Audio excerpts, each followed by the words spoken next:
to the Vedic texts, and they all talk about different psychedelic brews. It's pretty clear they're talking about something that you take, and look, that stuff existed forever. We know that. We also know that ancient cultures have been worshiping cows since the beginning of time, and not even eating them, even when they're fucking starving. Right. And that to me reeks of some deity. I mean, why is it a deity? Oh, because we use their milk, and they plow the fields for us. Bullshit. You're getting cow shit, and there's mushrooms that grow in that cow shit, and you're tripping your fucking balls off. That's what's really going on. You're worshiping these cows. The worship that they have is not indicative of anything other than the consumption of psychedelics. It's like this weird love for this cow. Like, to me, that's he's producing a door that allows you to unlock things in your brain. For that to happen, to me, that seems people like naturally identify with their own type and are as cruel to animals as they need to be. And when you're starving, you need to be cruel to animals, but yet they don't. And there's this disconnect from their actual physical needs and this love that worships on this deifying this animal.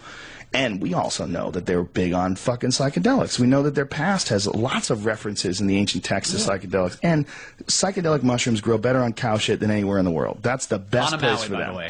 Where's that? Hana Maui. Oh, you wouldn't know it. Right on the island? The hills. Yeah. Really? You find them up there? Yeah, you just take the road to Hana, and when you're there, like the Hana Maui Resort, the big old hill, you just climb it at about 6 in the morning.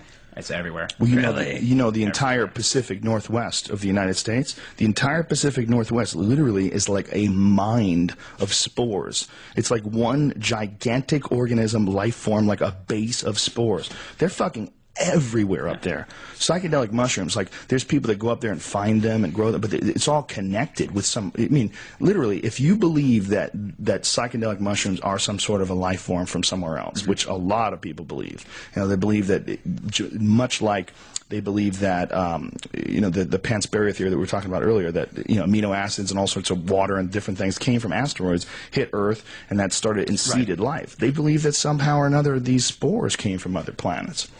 Because spores can survive in a vacuum, and spores can survive the deep radiation of space, and the fact that this is like something that permeates one entire part of the country. I remember watching or reading something about it, like if you like connected it all together, like the how far and how wide it is, and these mushrooms keep growing in the same space, in the same air, and I just know that they made me see words come out of somebody's mouth once. Really? That was the fucking trip of my life. Did they look like English words? So yeah, it was at a moment, and I could hear conversations in the other room. I couldn't hear them, but I could literally see words in like 3D text form floating over the partitions in this guy's loft in downtown LA. And I was like, what? And I looked at them, I'm like. And I started recalling to my friend who was there, and granted, we're all fucked up, but I'm like, they're talking about such and such in there. Well, how do you hear that? The music's so loud. I can see it. And went in there and was literally, as people were talking to me, I was watching their mouths open up. And the words that they were saying were physically coming out as text. Their mouths were warping around it. And so I must have looked like a tweaker and a half watching these words go by because I was trying to read it like a ticker as they were talking. So the outside where I was scratching and going like this, they probably thought they'd fuck me up. Did you ask them if you were right? Well, I was absolutely right. We talk about it to this day. Like, I saw words coming out of people's mouths and was reading them. Maybe I was hearing it and it was like some... And your head was just... Yeah, like a synesthesia. My brain was going, this is what they're saying. I don't know. I don't care. But you checked with them about what they were saying? Yeah. What were you on?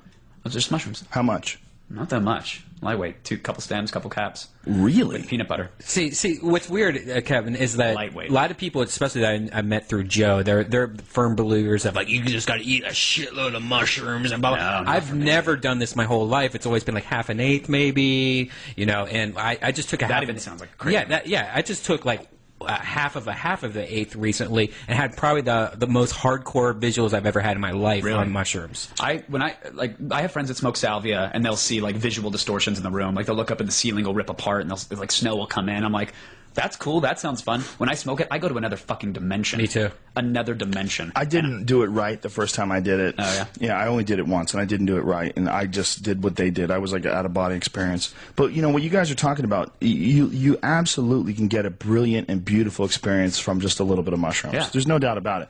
But it's not the same experience. How do you know that, though? How do you know that? Because I've done them both. because you've done a little and you've done a lot. You could have. There's a point of it's no all about the return from it, mushrooms, though. I think. Why are you saying, how do you know that, dude? This is like documented throughout human history. People have been doing it the shamanic way, where they take this large dose in silent darkness, and they do it, and they have a different experience than when you take smaller doses. And they know what they're doing. They know physiologically the different effects that it has on the human body. But I've had, the most I've ever had was probably maybe a quarter of mushrooms before. Okay, but are you not listening to what you're saying? Because if you're saying the most I've ever had, then you don't have experience about taking 5 grams or 6 grams. I know. You don't have that experience. No, but I'm saying in a different way. I've had a quarter before, and yes, I've had a crazy-ass shroom experience. I had half of an eighth the other day, and it blew that shit out of the water times a million, and it was just different mushrooms. Okay, it could be that. It also could be where you are physically. It could be what you had in your stomach. It could be, there's a lot of different things, but that doesn't mean anything because you haven't had the full-blown experience of the big dose to compare it to. Yeah, but does it even do anything when it gets to a certain point? I was going to say, for me, at some point, I don't know what's beyond that because I would have pissed myself and vomited all over myself. I can't go any further than that physically. McKenna did a lecture once, and he was talking about a friend of his that chose to remain anonymous, but he was like this crazy psychedelic guy who every time he did mushrooms, his goal was to try to tolerate more. Right. And he would go to like 10 grams and have these God knows. What you do is you literally completely dissolve, you cease to exist, and you make contact with whatever the fuck it is that you're making contact. It seems like, at first it seems like another life form. It seems like some sort of a thing that's communicating with you, and then somewhere along the line, it becomes like another world. It becomes like this goes away, and you go into this next sort of dimension. It's incredible. It's so religious and beautiful, and when I say religious, it's like iconic imagery, but almost indescribable because they're morphing and changing around you, but it's all like love and wisdom and warmth and acceptance and whatever. As powerful as what. It's not poison. The LD50 rate is ridiculously high. You have to eat like shitloads of mushrooms to die. It's not poison. To die, yes, but probably not. I mean, mushrooms is a mushroom. It is a poison to your body. No, it's not. Mushroom's not poison, Brian. It's like salt is poison. Is salt poison? Well, if you eat a half pound of salt, you fucking die. It's not salt. It's not a poison. Strychnine's a fucking poison. What psychedelic drugs are is there's something that allows your body to tune into whatever the fuck it is, to change the chemical composition of your brain, to fuck with your neurochemistry to the point where you... But to be fair, some would define that as a poison. They would say you're poisoning your body, and that's but there's no negative health effects. Everything is reactive. But you don't... But it's not... Well, it doesn't wreck your body. It's shocking. At the end, you're worn out. Mushrooms and psilocybin to depressiveness, bipolarism, manic states. Now, I'm not saying but that's not good studies. Exactly. Those people could have easily, which is why they're doing psychedelic hardcore drugs. Just like they tried to say salvia killed some kid, but he was having issues and on antidepressants before then. So yeah, what I'm saying is, I'm absolutely with you that small doses can give you beautiful experiences, but it's a different thing than the high doses. The high doses are ego obliterating. I'll never achieve that. No? You scared? Oh, yeah. Scared, homie? From that last time, man. I know I had a flight the next day, and I ended up at LAX swiping my credit card from terminal to terminal in the machines, hoping one would recognize my itinerary and spit it out. I was like, oh, this was really unprofessional. I probably shouldn't have eaten all those mushrooms the night before a flight to New York and a shoot. But you figured out how to get there. How could you not figure out how to look at your phone, your email that tells you where you're supposed to go? Man.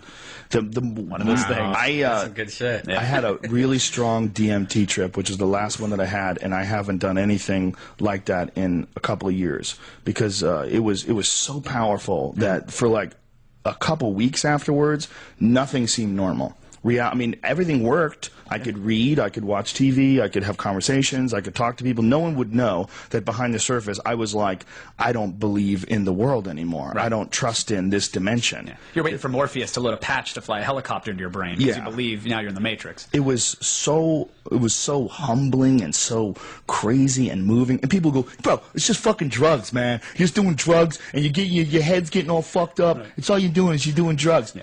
Maybe not. You don't know. We're not really sure what's going on. But I guarantee you that changed my life. Right. I can guarantee you that whatever that is, if it's just drugs, that just drugs changed me as a human being and made me reevaluate everything. And is still to this day like haunting. That's like saying it's just religion. It's just something you believe in that changes every facet of your life, that has given you visions and made you appreciate things in a new way. That's all it is. Well, it's just religion. It's the real religion. The real religion is the psychedelic experience. I mean, there's a John Marco Allegro book. They're all just as real to those who prescribe to them. But there's a John Marco Allegro book, who is one of the scholars that reviewed the Dead Sea Scrolls. He deciphered the Dead Sea Scrolls. For 14 years, worked on it. And at the end of 14 years, he said that the entire Christian religion was a huge misunderstanding. And what it really was about was the consumption of psychedelic mushrooms and fertility cults. And he wraps it all up. It's almost impossible to follow, like to follow the origins of the words, and it's really like trippy shit. But the fact that this guy's got it locked down to this one mushroom, this psychedelic mushroom that's taken throughout Europe, constantly. We know that the Vikings took mushrooms and they would go on berserkers. They would get fucked up on mushrooms and then go attack villages.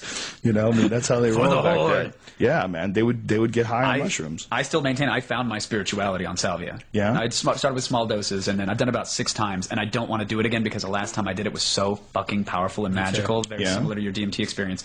But salvia is super potent. I flew out of my brain, and just went kind of catatonic, and I saw parallel universes, parallel dimensions spiraling out of the corner of my eye. Like I was just sort of floating in this abyss, and I saw it. It was rotating. It was making a noise. It had gravity to it, and it was almost like I could see wedges of reality. If I couldn't look directly at it, it would blind me. But out of my peripheral, I could see these wedges of reality going by, and I was like, "What is that? What is that?" And something said, "Just fucking go for it." And so I remember reaching out my hand, what felt like my hand at the time, and it slowed the sphere down, and then it sucked me into one of those wedges. And I felt like I was a kid running around in what felt like a Russian stadium for whatever reason, holding a flag, and there was confetti. And I was with a bunch of other kids, like it was a halftime celebration or some shit. And I was like, yay, It felt as real as any other experience I've had in my life. And I shotgunned out of it, and then it was rotating again. I went, oh, what, can I do that again? And I reached down and slowed it down, and I went in, and then I was driving a car. It was like another reality that I could have been living. And it was just all dimensions. And you can't tell me, you can tell me it was drugs, because it totally was to some extent, but you can't tell me it wasn't as real as any other experience that I had. And when I came to on the couch, I just went, holy shit. You're fucking freaking me out, man. Did you record all these like a good salvia user? Well, yes, I did actually. I had one. Everybody was writing it down. I had one in the tank where I had eaten some pot, and when you eat a lot of pot, especially if you eat the really strong shit, you can have some incredible visuals, man. Have you ever eaten it on a plane, then close your eyes and see like cartoons and like not in pot? I had a drive to Palm Springs just not too long ago on some edibles. I had a very similar vision, whatever it is, hallucination is what of you parallel had. Dimensions and universes. Yeah, with mine, I was in the center of one. It started out with me. What it started out with is like with the tank. I mean, how many times have you done the tank? Only like 3 or 4. But I've never done it high. Oh, Jesus. What the fuck is wrong with you, son? I met some dude named Crash on the boardwalk who was trying to tell me about vibrating my spirit, and then he's like, yeah, hop in my tank. Yeah, he's crazy, but he's right. He's right about a lot of shit. But don't begrudge me smoking pot before I hop into Crash's time machine. You're scared. I played too many point-and-click adventure games to know that could end with rape. With me, it started out just getting to the center, relaxing, letting go, and then once I let go, then it always feels like once I get to a certain point of relaxation and I completely calmed my mind, then it starts to take me away, almost like as if I feel like I'm in a river. I feel like I'm awash in some sort of invisible, like a single molecule. Yeah. Well, as I was doing this, I came to a point where I recognized my space and then the space of the planet and then the planet in the space of the galaxy and the galaxy in the space of the universe. And then the whole universe became like this bubble that was trapped inside some gigantic infinite like ball of yarn.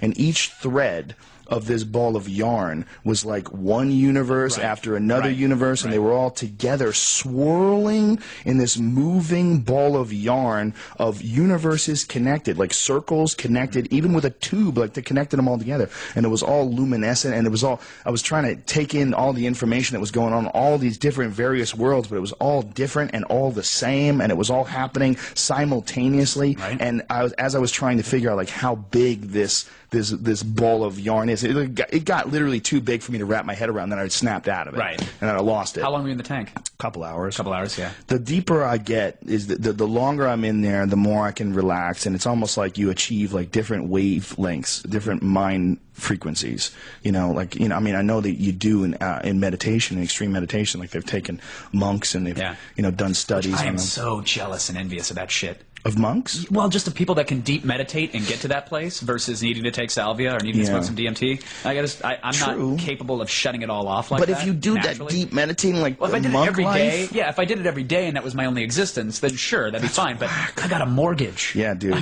gotta cheat to get to space. You want to get laid, okay? Yeah. You want to watch TV. Fuck all that monk shit. I need Netflix and cartoons. I'll find the universe by smoking it. You can get it there, though. You can look. It's like I had a conversation with my ego on salvia, and that was a trip. I found it inside the visualizer of my Xbox 360 of all places. That son of a bitch was hiding out in there. I put that on, and what happened? At the time, you could use the vision cam, so when you move around, it would make the visuals on the screen go.